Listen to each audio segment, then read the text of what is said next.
So this one's number 15 in packet 4-5. Okay, so let's just start with roadmap. So you have to find the measure of 4 and measure of 5 are congruent. So you have to find the triangle that has these as a part of the triangle and looks congruent, because you have to prove two triangles congruent to make them congruent.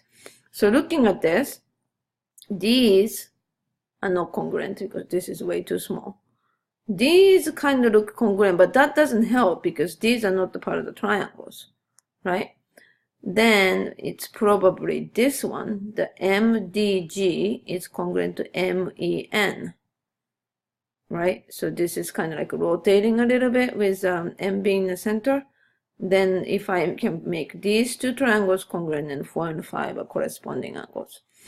So 1 and 2 and 3 are congruent. So already 1 and 3 are congruent. We got that one, right?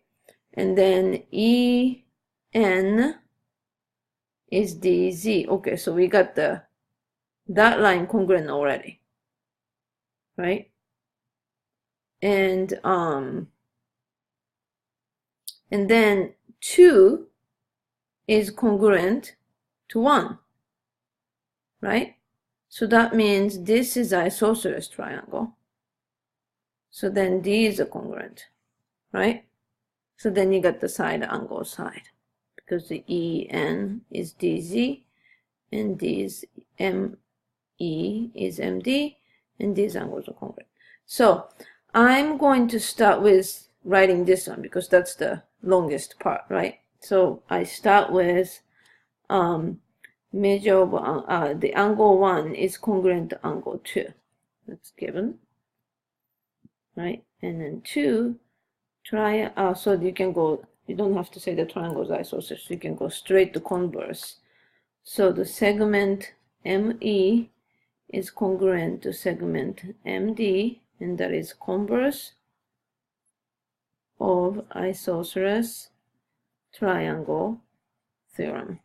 Okay, so I got the side already. And then we have angle 1 is congruent to angle 3. And that's given. And I got one of the angles. And then I got the side. So 4 is EN is congruent to DZ. That's another side, and that's given.